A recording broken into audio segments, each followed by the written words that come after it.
सत्संगत जी, प्यार से कहना धन निरंकार जी, जो अलौकिक है, जो अविनाशी है, ये जो परम पिता परमात्मा है, इसका हम ये ज्ञान ले सकते हैं। हम इसी से ही उत्पन्न हुए हैं और इसी की अंश हम सब में है, जो कि हम पहचान सकते हैं, ये जाना जा सकता है, इसको रूबरू देखा जा सकता है। तो जहाँ हमने ये ब्रह्म ज्ञान प्राप्त करके अपने जीवन को संवारना है, वहाँ ये ब्रह्म ज्ञान प्राप्त करने के बाद इसकी संभाल भी ऐसे ही करनी है कि हर पल में निरंकार को डालना है, ये जीवन उसी तरह आगे से आगे बढ़ाना है। तो जहाँ एक भक्ति में एक भक्त होने की अवस्था आती है, वो स्टार्ट ही ये ज्ञान के बाद होती है कि उससे पहले हम चाहे अगर जहाँ पे भी विश्वास रख रहे हैं, अपनी आस्था रख रहे हैं, चाहे कितने भी धर्म ग्रंथ का अध्ययन कर लिया हो, पर वो उनकी इन डेप्थ समझ तभी आती है जब ये ब्रह्म ज्ञान प्राप्त हो जाता है। तो फिर ये ज्ञान जब उन हम ग्रंथों से मिलाते हैं तो हमको वो समझ और वो डीपर हो जाती है। और कैसे ये जो हमारी भक्ति में ये जब तक ये नम्रता ना आए, ये विशालता ना आए, ये विश्वास हम पक्का ना कर सकें, और ऐसे जितने भी गुण हैं हमारे अंदर नहीं आ सकते, पर हम उसको उतना अच्छे से नहीं जब तक समझ सकते, तो फिर हम चाहे अपने जीवन काल में जो भी बने हैं, चाहे कितनी भी पढ़ाई लिखाई कर ली है, वो उसके सामने व्यर्थ ही होता है। कि जैसे हमें अगर कोई ऐसा इंसान मिले जो पढ़ाई तो बहुत कर चुका है, पर उससे बात करो तो बहुत ही रूड हो, या वो बिल्कुल ही ऐसे खोरा बात कर रहा हो, तो फिर यही बात आती है कि पहला गुण तो हमने ये नहीं देखना कि कौन कितना पढ़ रहा है, पर पहला हमें ये एहसास होगा कि उससे बात करके हमको कैसा महसूस हुआ है। तो ऐसा नहीं है कि पढ़ाई लिखाई करने में कोई नुक्स है। हम जितना पढ़ें, जितना भी हम और ज्ञान प्राप्त करें संसार में, वो हमको और विनम्र बना दे। क्योंकि वही बात कि एक अगर उदाहरण लें कि एक माँ होती है, जब उसका बच्चा अगर उससे भोजन मांगता है तो वो इसलिए उसको भोजन नहीं देती कि उसने संस्कृत या इंग्लिश में उससे खाना मांगा है, पर वो इसलिए ही देती है कि उसको पता है वो बच्चे ने माँ पे पहले विश्वास किया, और फिर उस विश्वास के बाद उसने वो ये रखा कि ये भूख माँ ही मेरी मिटा सकती है मुझे अन्न प्राप्त करवा कर। तो वो इसलिए उस भाव की वजह से प्यार से उस बच्चे को खाना भी खिलाती है। तो हमको भी अपनी भक्ति में वही विश्वास, वही प्यार डालना है, तभी ये रूह की खुराक हमारी ये कुछ हो पाएगी पूरी। तो दातार सभी के ही जहाँ ये सेवा सिमरन सत्संग जीवन में इतना भर दे कि ये रूह की खुराक, ये उस तरह सत्संग रूपी खुराक तो कभी पूरी हो ही नहीं सकती। ये सिमरन जितना किया जाए उतना कम, पर हाँ वो शुरुआत हम ज़रूर कर सकते हैं। जहाँ मिशन के ये 90 सालों का जिक्र हो रहा है, उसमें जहाँ दासी पिछले 2 दिनों से ये शुरू से ही कुछ ना कुछ, चाहे बाबा बूटा सिंह जी, बाबा अवतार सिंह जी, जगत माता जी, बाबा गुरबचन सिंह जी और राज माता जी का जिक्र आपके चरणों में थोड़ा कर पाई, तो अब बाबा हरदेव सिंह जी और माता सविंदर जी की जहाँ बात हो, वहाँ सदगुरु बाबा हरदेव सिंह जी महाराज का जिन को भी वो चांस मिला कि चाहे नज़दीक से या संगत रूप में, तो बस ये इतने सारी खूबियाँ जो उनके अंदर थी, उसमें से ये लव, एक एम्पैथी और एक पेशेंस की बात जो है वो इतनी ज़्यादा निकल के आती थी कि कैसे उन्होंने किसी को भी मिल लो, यही सुनने में आया है कि बाबा जी से हमें बहुत प्यार मिला, चाहे कभी बात भी ना की हो, सिर्फ नमस्कार की पंक्तियों में ही एक नज़र इस तरह पड़ जाए कि पूरा रोम रोम प्यार से भर जाए, तभी वो लव पर्सोनिफाइड की भी जहाँ बात आती है उनके लिए वो बिल्कुल पूरी उतरती है। जहाँ एम्पैथी की बात आए, वो हमेशा किसी से भी, दासी ने तो ये फर्स्ट हैंड भी देखा है, अगर कभी ऐसे होता था कि नज़दीक से चरणों पे भी नमस्कार हो रही हो या कुछ, तो कोई एक महात्मा आए, वो खुशी की बात रखते कि हमारे घर में हमारे बच्चे की शादी हो रही है, उसको एक मधुर मुस्कुराहट देख के, जहाँ मुबारकबाद देकर उसको उस तरह उससे इंटरैक्ट होता था। बिल्कुल उन्हीं के पीछे एक ऐसा परिवार होता था जो अपना ये बताते थे कि हमारे एक बहुत ही छोटा बच्चा घर का ये भ्रमलीन हो गया है, उसने अपनी जीवन काल की यात्रा समाप्त कर ली है। तो उसके साथ उसके उस रूप में दुख में भी बस एक सेकंड में वो अपने आप को उस तरह डाल देते थे। He used to put himself in everybody's shoes, कि वो ऐसे बनकर, उन्हीं का ही बन के, उनकी स्थिति समझ के, जहाँ वो एम्पैथी की बात आती है। साथ ही पेशेंस भी उनकी इतनी कमाल की कि अगर हम सब 1% भी उसका अपने जीवन में डाल लें तो बहुत अधिक पेशेंस हमारे लाइफ में आ जाएगी। ये इतनी बार दासी ने देखा कि कोई बात अगर उनको ऑलरेडी किसी एक व्यक्ति ने बता दी हो, थोड़ी देर बाद दूसरा आके भी वही सेम बात बोले, या वही व्यक्ति भूल भी गया हो कि 1-2 साल पहले बता चुके हैं या कुछ समय पहले बता दिया, तो दासी ने भी कई बार 1-2 बार सेम एक बात एक ही व्यक्ति जो हर बार जब मिलते बताते, तो भी दासी छोटी भी चाहे उम्र में तब थी, तो एक बार ही बोल भी पड़ी कि आप ये पहले बता चुके हैं। तो फिर उनका ये समझाना और उनके अपने कर्म में ऐसे ये झलकना कि उन्होंने हर बार वही बात भी बार बार सुनने पर भी इतनी पेशेंस से वो बात सुननी जैसे पहली बार सुन रहे हों। तो ऐसे सदगुरु बाबा हरदेव सिंह जी की बात तो जहाँ शुरू हुए तो पूरी रात भी कम है, पर अब सीमा है समय की। तो जहाँ सदगुरु माता सविंदर हरदेव जी महाराज की बात आती है, जहाँ उन्होंने ये सदगुरु बाबा हरदेव सिंह जी का साथ उस समय से ही देते चले आ रहे हैं जब बाबा गुरबचन सिंह जी सदगुरु रूप थे। वो एक पारिवारिक रूप में जहाँ साथ उन्होंने भी दिया, उसके साथ जब बाबा हरदेव सिंह जी सदगुरु रूप में आए तो कैसे उन्होंने उस समय से हमें भी घर पे भी यही समझाना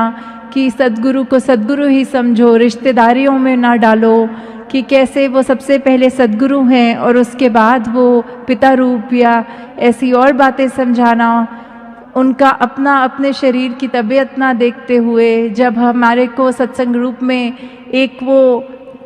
अंधकार आना कि अब सदगुरु रूप हमारी आंखों से जब ओझल हो रहा था, तो उनका वो सदगुरु रूप धारण करना कि कैसे निरंकार अब उनके शरीर में ये जो सदगुरु बाबा हरदेव जी की ही डायरेक्शन से हुआ, तो कैसे ये बात भी कि सदगुरु माता जी ने उस टाइम अगर दुनियावी रूप में देखो तो वो शरीर बहुत कमज़ोर शरीर था, पर उस शरीर के अंदर जो स्ट्रेंथ थी वो अलौकिक थी, बहुत ही रूहानी थी। कि कैसे सदगुरु माता जी ने उस समय जब हमारा हाथ थामा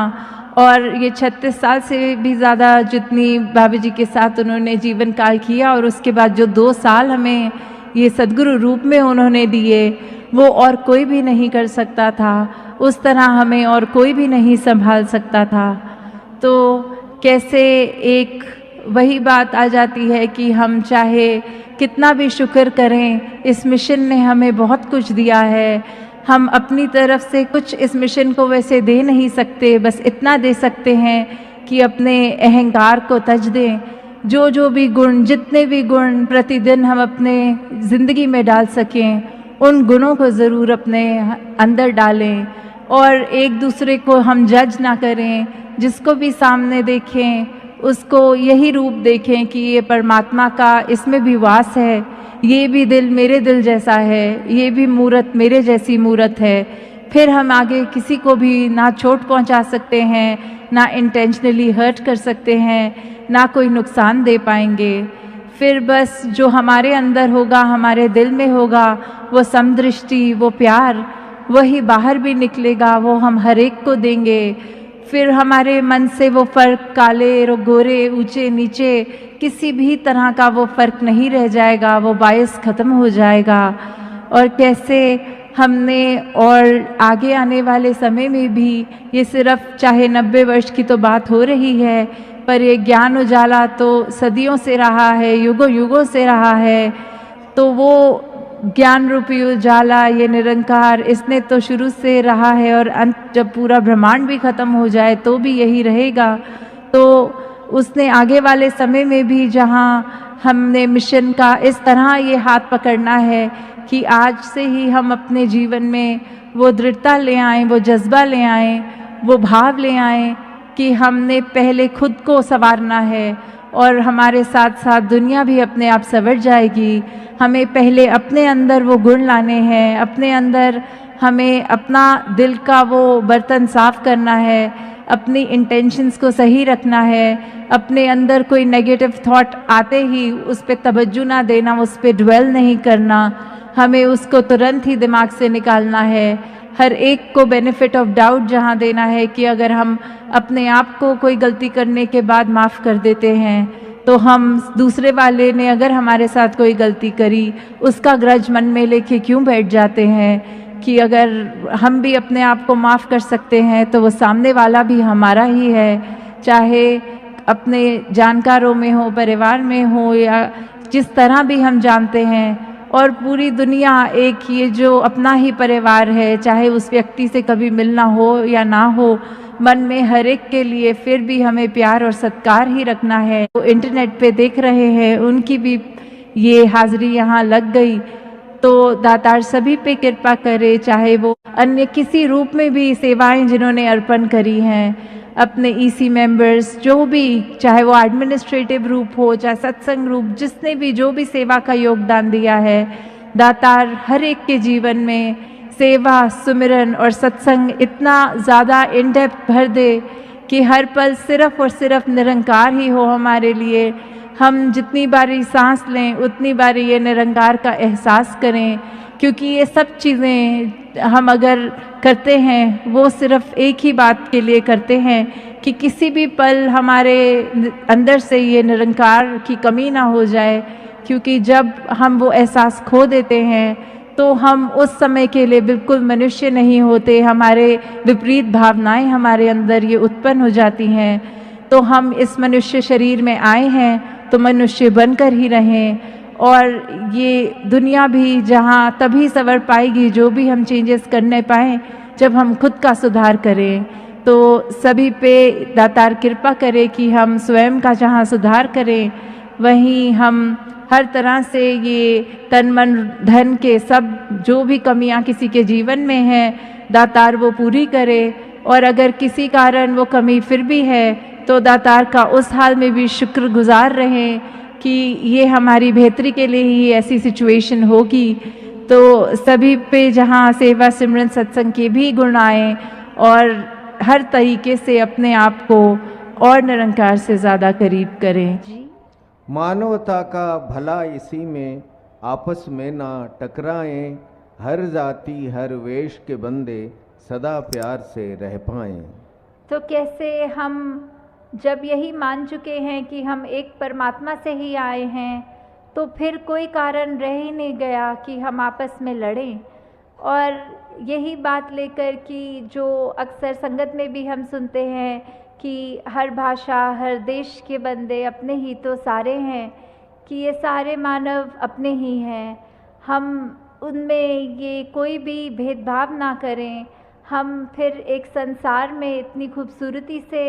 विचरण कर सकें कि हम सिर्फ़ और सिर्फ एक अपने जीवन को ही सुधारेंगे और कैसे ये पूरा संसार सुधर जाएगा। ये शुरुआत अपने आप से ही हमने करनी है, दूसरों से भेदभाव नहीं करने। तो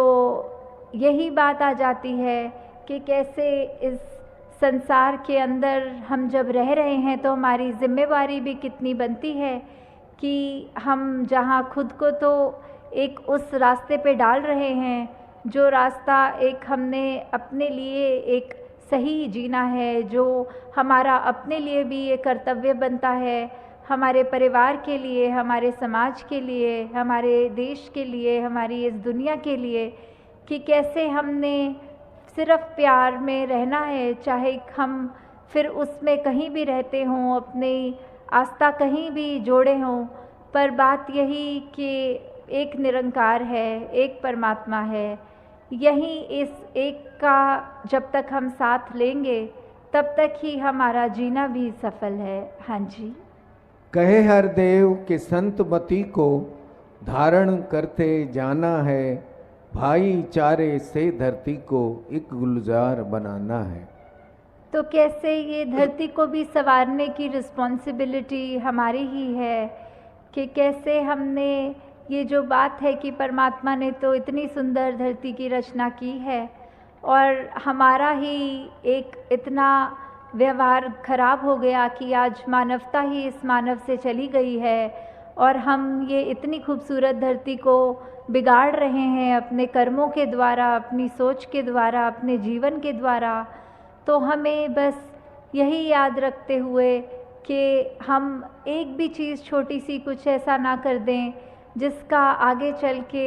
एक एंड रिज़ल्ट, एक रेपरकशन इतनी ख़राब हो कि उसने सब वो ख़राब कर दिया। जैसे शायर ने भी एक कहा है कि लम्हों ने गलती की है और सदियों ने सज़ा पाई है,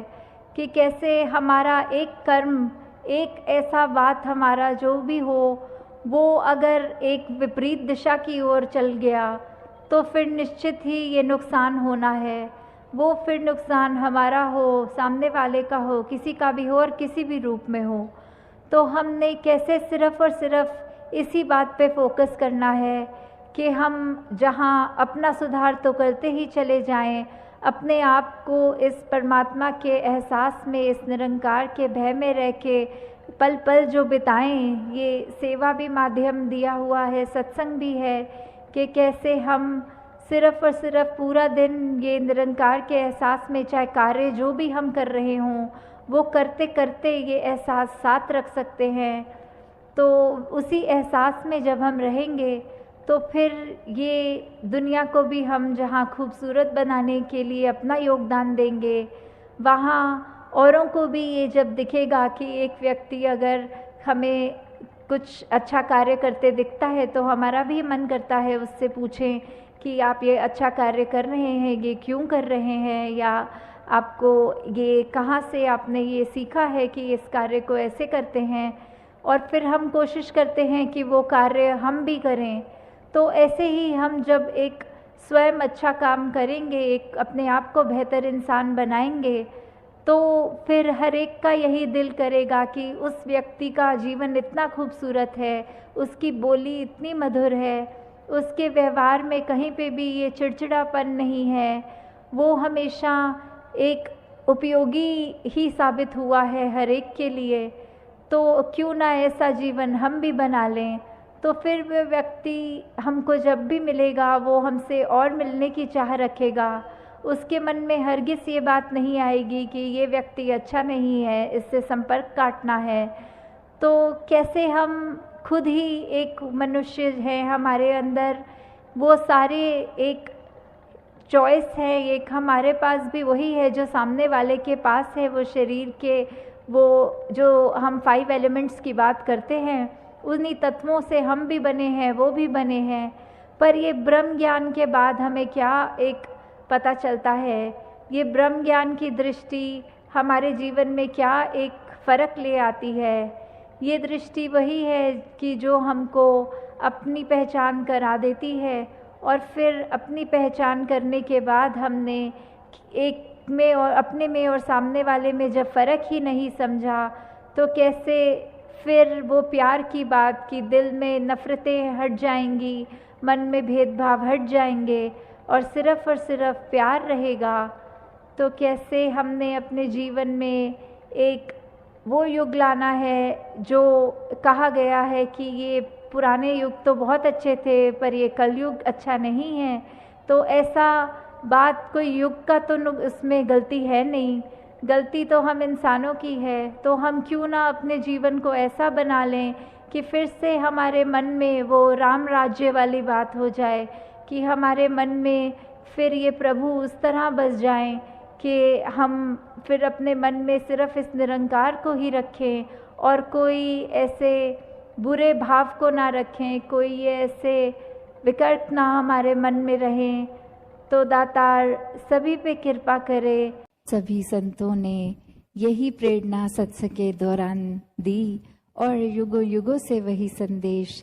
कि जीवन में इस प्रभु के अलावा अगर और कोई चीज़ को श्रेष्ठ रखोगे तो फिर ये जीवन गवाते चले जाओगे। एक असली जीवन जीना यानी कि इस परमात्मा के साथ हर पल जीना, इसको साक्षात आमने सामने अंग संग हर समय देखना, इस ब्रह्म ज्ञान द्वारा इस निराकार के ही कोई कार्य करते हुए साथ साथ दर्शन करते रहना, एक भक्ति हर चीज के साथ साथ करते रहना। कैसे जीवन में एक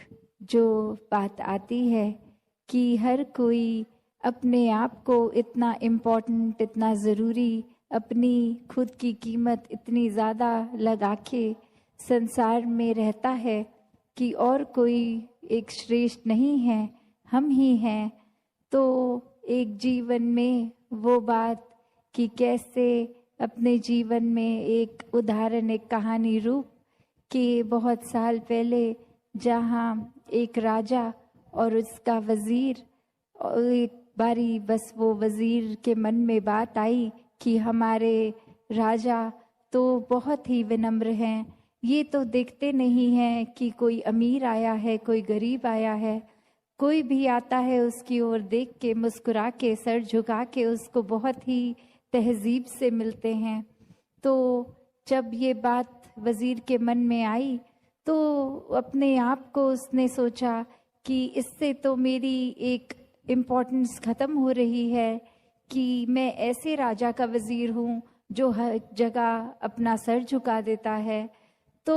ये कंसर्न, ये बात अपनी जब उस वज़ीर ने राजा के पास रखी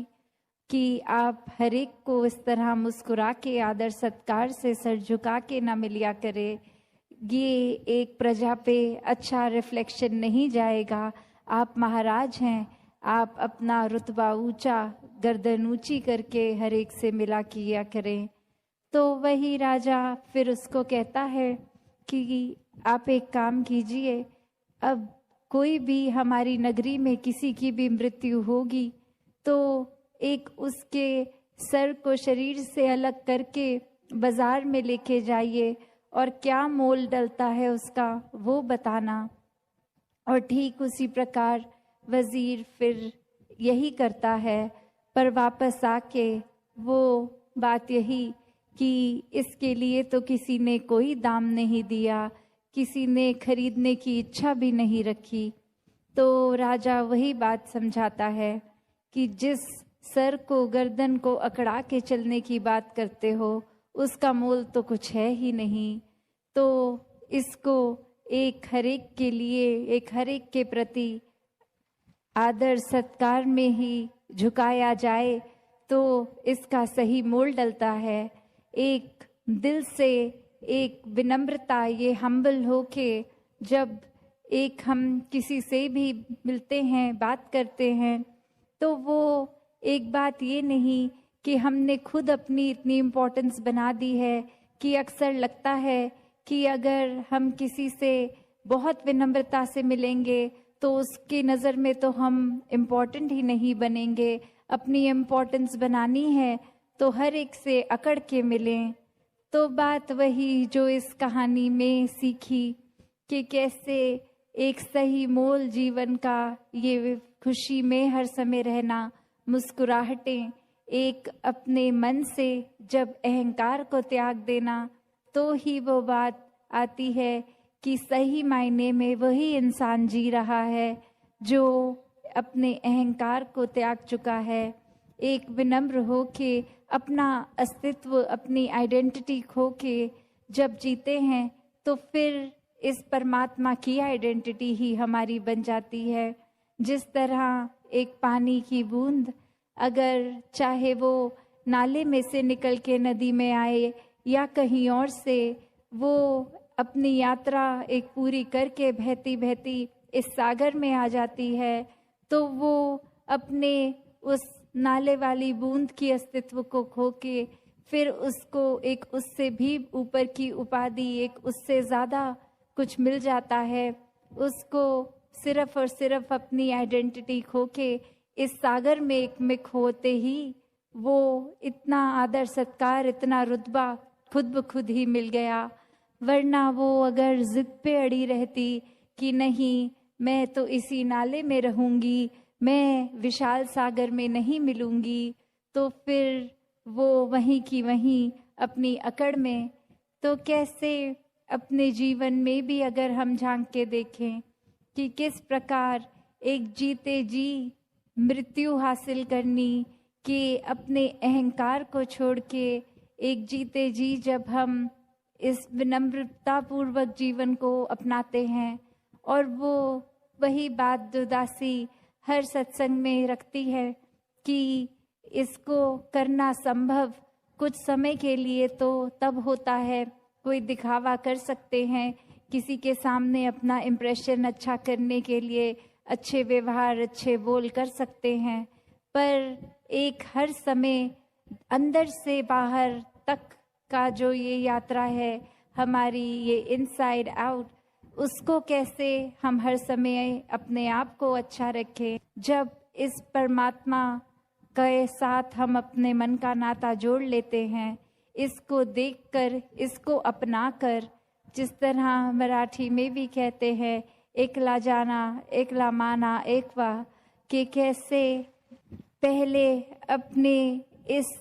अस्तित्व को जो हमने इतना बड़ा बना लिया है और वाक्य में तो उसका मोल कुछ है नहीं, उसको सच में अनमोल करना है तो किसी अनमोल चीज़ के संग से ही वो होगा, और कोई ऐसी चीज़ नहीं जो खरीद के महंगी से महंगी ले लें, कुछ और रूप में नहीं। ये जो भक्तों ने हर समय एक सच्ची दौलत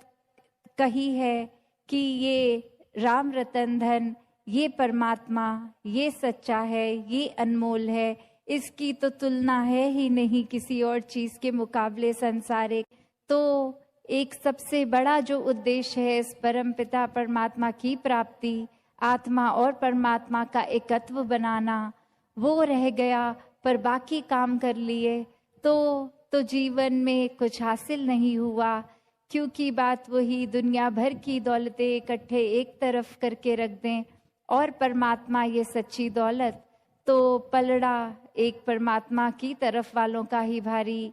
तो कैसे अपने जीवन में हर समय जहाँ हर एक के लिए ये संभव है कि इससे एक मिक होके रह सकें, इसी के रंग में घुल जाएं, ऐसा जीवन, चाहे फिर वो किसी तरह दिखने वाला शरीर हो, किसी भी बैकग्राउंड से आए, किसी तरह की भी प्रायोरिटीज़ अपनी बनाते हों, तो वो सिर्फ शरीर और शरीर से जुड़ी चीज़ों के लिए है। असल में ये आत्मा अब परमात्मा की हो गई, तो ये प्यार, भक्ति, आनंद, स्थिरता, सहजता, ये जीवन में जहाँ जितनी गहराई से ठहरेगी उतने ही मानवीय हम बन जाते हैं, उतने ही इंसानिय हम हो जाते हैं। तो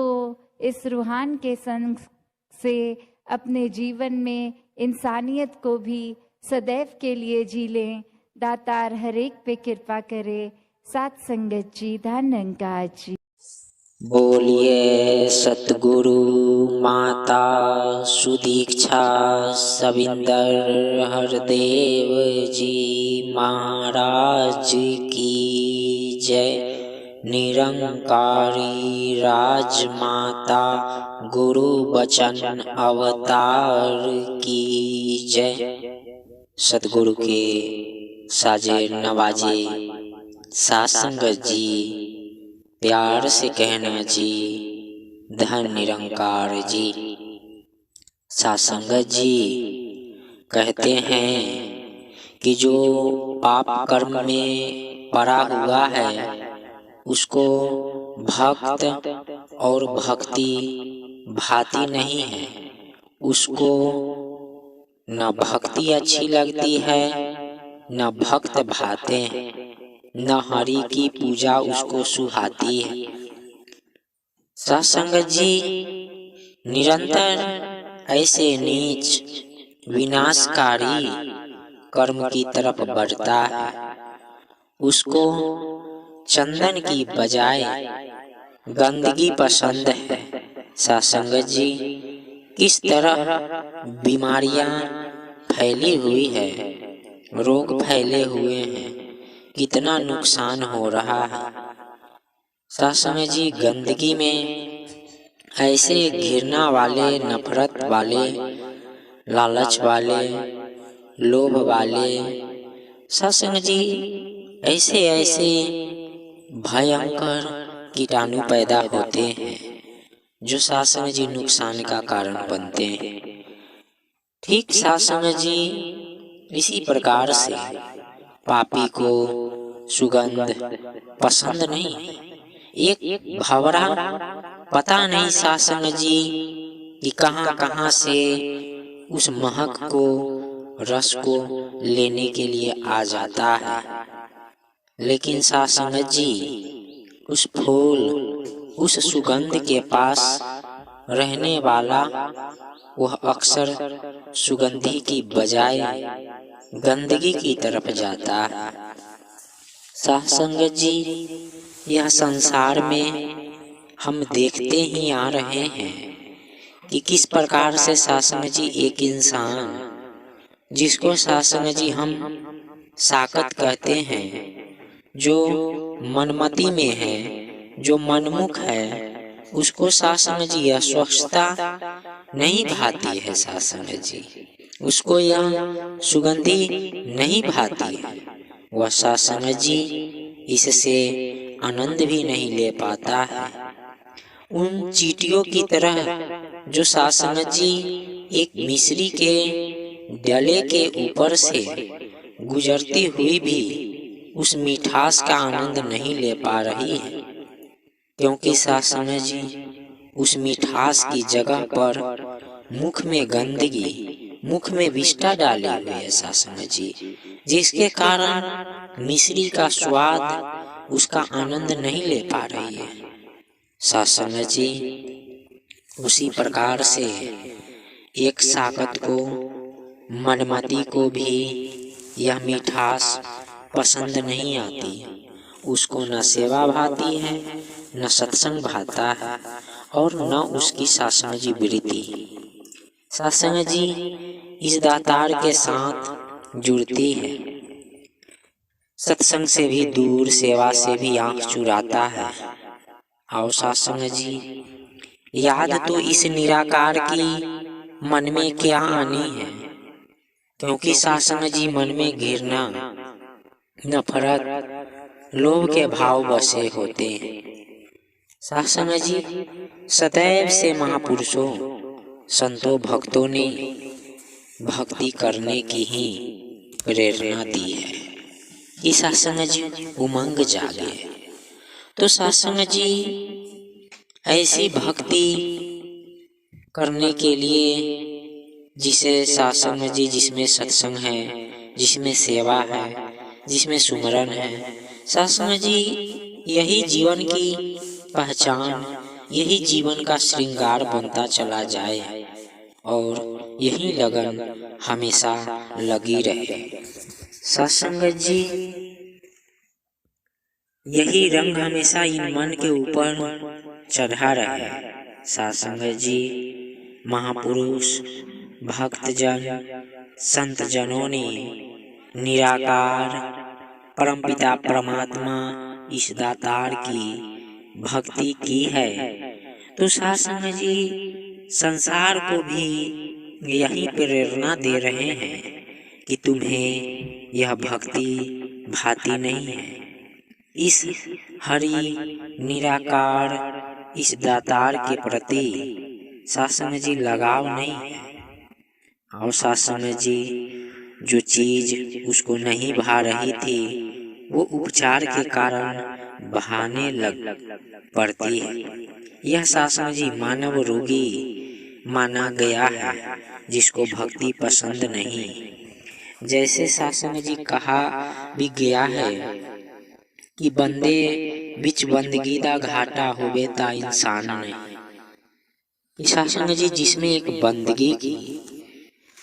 भक्ति की कमी नजर आती है,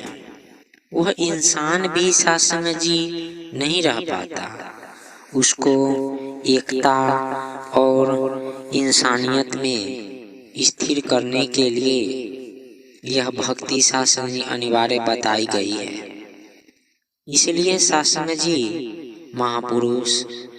संसार भर के इंसान को इस तरफ प्रेरित करते हैं, उनको इस तरफ मोड़ते हैं। और सत्संग जी, इंसान दुनियावी पदार्थों, दुनियावी सिलसिलों को विशेषता देता है। इनमें हर वक्त खचित रहता है, लेकिन अंततः उनकी क्या हालात है, इनकी क्या मियाद है, इनका क्या बाकी अस्तित्व है, सत्संग जी हमेशा रहने वाली नहीं है। यह न हमेशा एक रस रही है और न हमेशा ही एक जैसा सुख दे पाई है। इसलिए सत्संग जितनी तेरी तीव्रता उस तरफ है, सत्संग जितना खचित उस तरफ है, उसकी बजाय इस मन को सत्संग जी इस तरफ लगा ले और सत्संग जितना हो सके यही एक सही दिशा है। हम यही सही दिशा की ओर बढ़े। सत्संग जी यही एक सही कल्याणकारी मार्ग है। सत्संग जी तो आओ सत्संग जी, हम सभी सद्गुरु माता जी की बताए हुए मार्गों पर चल के सद्गुरु माता जी की बंदगी में सत्संग जी हम सभी सेवा सुमरन सत्संग करते जाएं और उनके बताए हुए मार्गों पर चलकर सत्संग में हम अपने जीवन को सुकूनमय और औरों को भी प्रेरित करें कि आओ सत्संग जी, और इस परमपिता परमात्मा इस ब्रह्म ज्ञान की दात पाकर आप भी अपना लोक सुखी और परलोक सुहेला कर सके और हम सभी सेवा सुमन सत्संग करते हुए अपनी जीवन को सुकून में बिताते हुए सदगुरु के चरणों में लगे रहे। तो आओ सत्संग जी, भूल त्रुटि के लिए क्षमा प्रार्थी, सत्संग जी प्यार से कहना जी।